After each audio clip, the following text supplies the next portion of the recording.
ಎಲ್ರಿಗೂ ನಮಸ್ಕಾರ ಸ್ನೇಹಿತರೆ.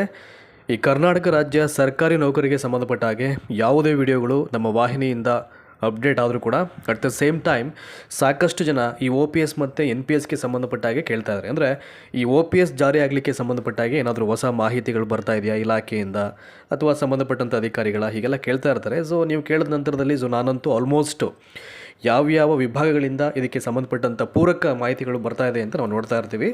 ಸೊ ಅದರಂತೆ ಒಂದು ಅಪ್ಡೇಟ್ ಇದೆ ಇಲ್ಲಿ. ಅಂದರೆ ಹೇಗಾದರೂ ಮಾಡಿ OPSನ್ನು ಮತ್ತೆ ಜಾರಿ ಮಾಡಿ ಅಂತಂದ್ಬಿಟ್ಟು ಈ ನೌಕರರ ಸಂಘದ ಒಂದು ಸ್ಟೇಟ್ ಪ್ರೆಸಿಡೆಂಟ್ ರಾಜ್ಯಾಧ್ಯಕ್ಷರಾದಂಥ ಷಡಕ್ಷರಿ ಅವರು CM ಸರ್ಗೆ ಒಂದು ಸುದೀರ್ಘವಾದಂಥ ಒಂದು ಪತ್ರವನ್ನು ಬರೆದಿರುವಂಥದ್ದು. ಸೊ ಏನೆಲ್ಲ ವಿಷಯಗಳನ್ನು ಅಲ್ಲಿ ಉಲ್ಲೇಖ ಮಾಡಿದ್ದಾರೆ ಎಲ್ಲವನ್ನು ಒಂದು ಕಡೆಯಿಂದ ಹೇಳ್ತೀನಿ ನಾನು. ಆಮೇಲೆ ಈ ಡಿಮಾಂಡ್ಸ್ ಏನಿದೆ, ಎಷ್ಟು ಲಕ್ಷ ನೌಕರರಿದ್ದಾರೆ ಈಗ, ಆಯಿತಾ. ಸೊ ಏನು ನಡೀತಾ ಇದೆ ಅಂತ ಇದ್ರ ಬಗ್ಗೆ, ಮುಂದಿನ ಯೋಜನೆಯನ್ನು ಯಾವ ರೀತಿ ಹಮ್ಮಿಕೊಳ್ತಾ ಇದ್ದಾರೆ, ಇದೆಲ್ಲದರ ಬಗ್ಗೆ ನಿಮಗೆ ವಿಸ್ತಾರವಾಗಿ ಈ ವಿಡಿಯೋ ಮುಖಾಂತರವಾಗಿ ಮಾಹಿತಿ ಕೊಡ್ತೀನಿ ನಾನು.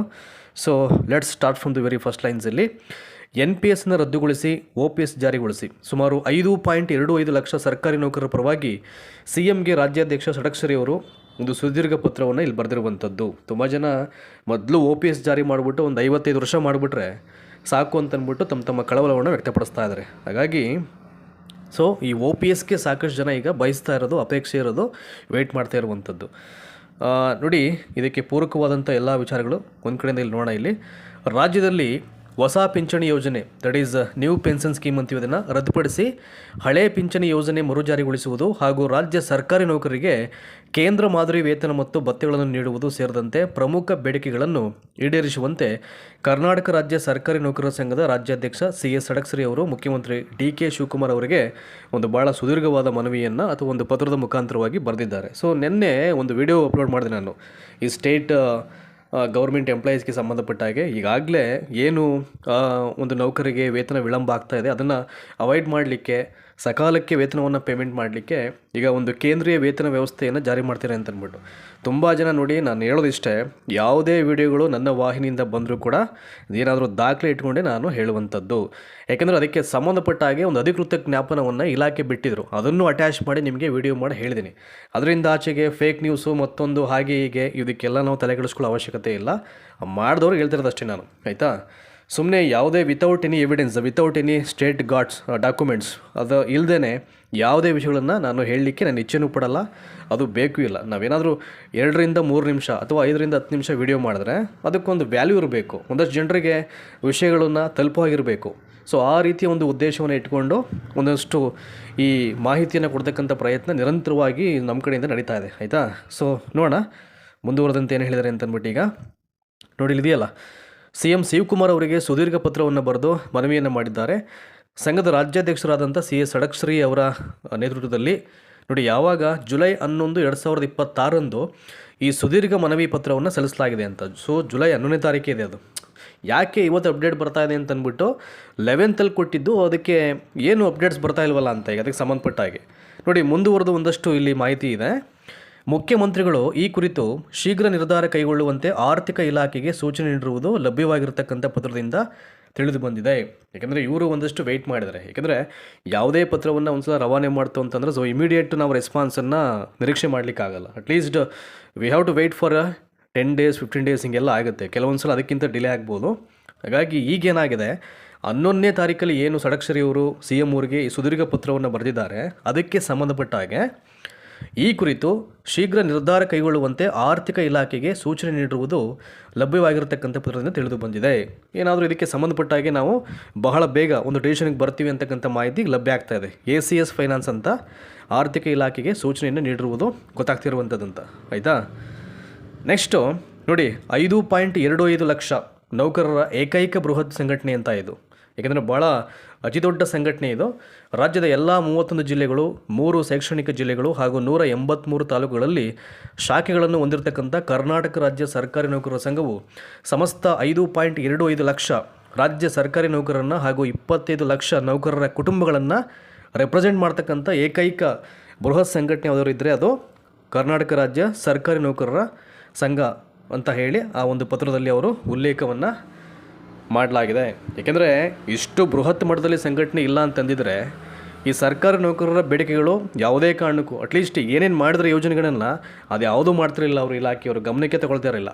ಸೊ ಹಲವಾರು ವರ್ಷಗಳ ನಿರಂತರವಾದಂಥ ಪ್ರತಿಭಟನೆ ಮತ್ತು ಹೋರಾಟ ಈ ಮನವಿಗಳ ಫಲವಾಗಿ ಅಥವಾ ಪರವಾಗಿ ಇವೆಲ್ಲವೂ ಕೂಡ ಹಂತ ಹಂತವಾಗಿ ಆಗಲಿಕ್ಕೆ ಸಾಧ್ಯ ಆಗ್ತಾಯಿದೆ. ಯಾಕಂದರೆ ಅಷ್ಟು ದೊಡ್ಡ ಬೃಹತ್ ಸಂಘಟನೆ ಅದರಿಂದ. ಆಯಿತಾ, ನೆಕ್ಸ್ಟು ಸಂಘವು ಸಂಕಷ್ಟದ ಸಮಯದಲ್ಲಿ ಸರ್ಕಾರದ ಜೊತೆ ನಿಂತ ಕ್ಷಣಗಳನ್ನು ಸ್ಮರಿಸಲಾಗಿದ್ದು ಅಂತ ಹೇಳಿದ್ದಾರೆ. ಈಗ ನೋಡಿ, ಇಲ್ಲಿ ಮೊದಲನೇದು ಪ್ರಕೃತಿ ವಿಕೋಪಗಳಿಗೆ ಸ್ಪಂದನೆ ಅಂತ ಮೊದಲನೇ ಪಾಯಿಂಟ್. ಈಗ ಪ್ರವಾಹ, ಭೂಕಂಪ, ಬರಗಾಲ, ಚಂಡಮಾರುತ ಸೇರಿದಂತೆ ವಿವಿಧ ವಿಕೋಪಗಳ ಸಂದರ್ಭಗಳಲ್ಲಿ 1 ದಿನದ ವೇತನ ತುಟ್ಟಿ ಭತ್ಯೆಯಿಂದ ಸುಮಾರು 2,000 ಕೋಟಿಗೂ ಹೆಚ್ಚು ಹಣವನ್ನು ನೀಡಲಾಗಿದೆ.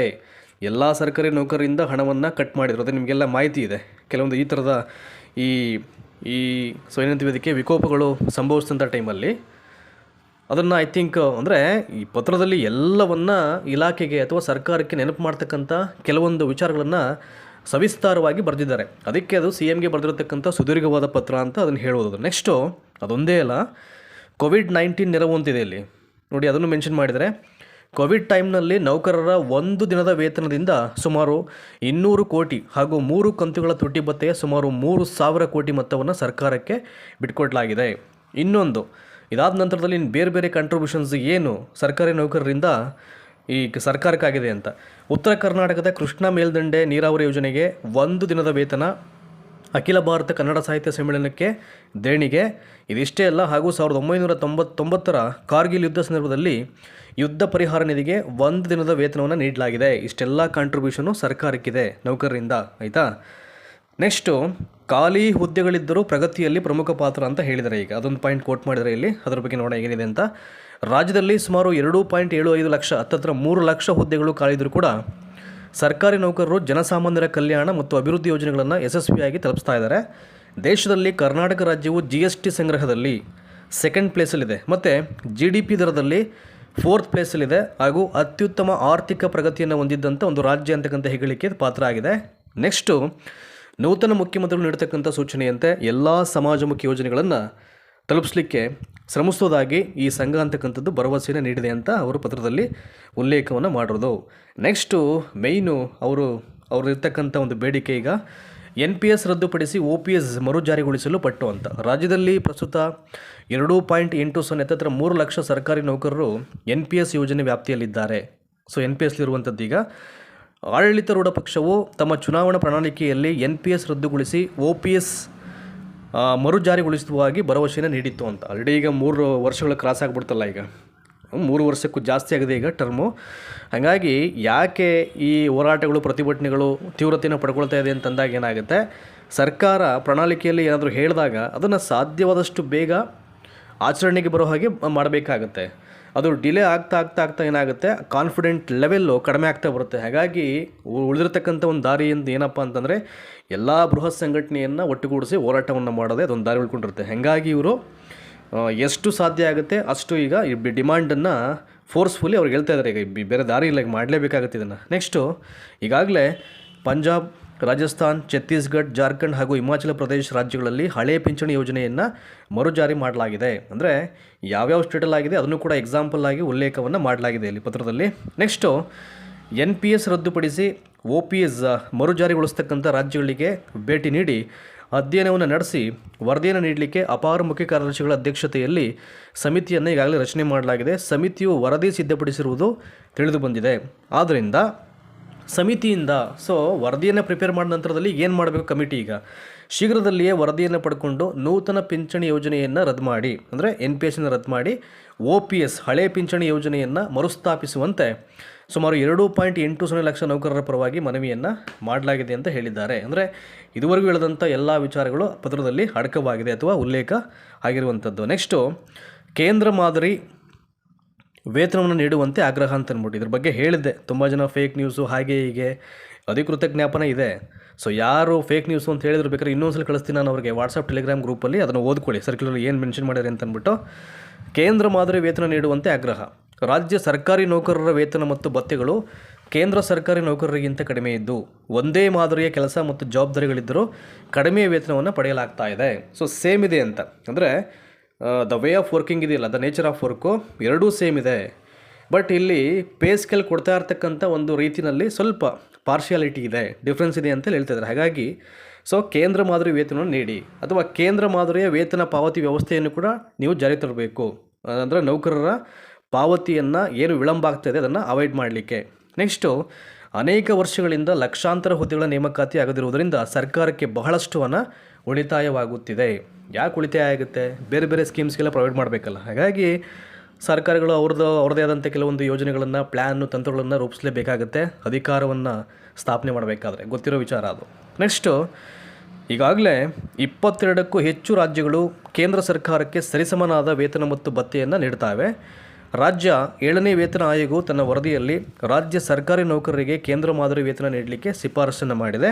ಇನ್ನು ಉಳಿದಂತೆ ನುಡಿದಂತೆ ನಡೆಯುವ ಸಂಕಲ್ಪ ಮಾಡಿರತಕ್ಕಂಥ ರಾಜ್ಯ ಸರ್ಕಾರ ವೇತನ ಆಯೋಗದ ಶಿಫಾರಸಿನಂತೆ ಕೇಂದ್ರ ಮಾದರಿ ವೇತನ ಮತ್ತು ಭತ್ಯೆಗಳನ್ನು ನೀಡಬೇಕು ಅಂತ ಕೇಳ್ಕೊಳ್ತಾ ಸುಮಾರು 25 ಲಕ್ಷ ಸರ್ಕಾರಿ ನೌಕರರ ಕುಟುಂಬಸ್ಥರ ಪರವಾಗಿ ರಾಜ್ಯಾಧ್ಯಕ್ಷ CS ಷಡಕ್ಷರಿ ಅವರು CM DK ಶಿವಕುಮಾರ್ ಅವರಿಗೆ ಬರೆದಿರತಕ್ಕಂಥ ಪತ್ರದಲ್ಲಿ ಈ ಎಲ್ಲ ವಿಷಯಗಳನ್ನು ಉಲ್ಲೇಖ ಮಾಡಿದ್ದಾರೆ. ಜೊತೆಗೆ ತಮ್ಮ ಆಗ್ರಹವನ್ನು ಕೂಡ ಇಲ್ಲಿ ವ್ಯಕ್ತಪಡಿಸಿದ್ದಾರೆ. ಇದಿಷ್ಟು ಯಾರು ಈಗ ತುಂಬ ಜನ ಕೇಳ್ತಾ ಇದ್ರು, ಏನು ಅಪ್ಡೇಟ್ಸ್ ಬರ್ತಾ ಇದೆ ಈ OPS ಮತ್ತು NPSಗೆ ಸಂಬಂಧಪಟ್ಟ ಹಾಗೆ ಅಂತ.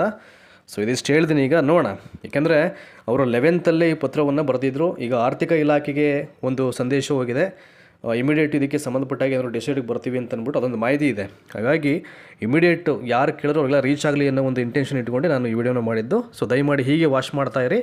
ಇದಕ್ಕೆ ಸಂಬಂಧಪಟ್ಟ ಹಾಗೆ ಮುಂದಿನ ದಿನಗಳಲ್ಲಿ ಏನೆಲ್ಲ ಅಪ್ಡೇಟ್ಸ್ ಬರುತ್ತೆ ಎಲ್ಲವನ್ನು ಖಂಡಿತವಾಗ್ಲೂ ನಿಮಗೆ ಮಾಹಿತಿ ಕೊಡ್ತಕ್ಕಂಥ ಪ್ರಯತ್ನ ಅಂತೂ ನಮ್ಮ ಕಡೆಯಿಂದ ಇದ್ದೇ ಇರುತ್ತೆ. ಸೊ ಧನ್ಯವಾದ ಇಷ್ಟು ಹೊತ್ತು ಈ ವಿಡಿಯೋನ ವಾಚ್ ಮಾಡೋದಕ್ಕೆ. Thank you so much.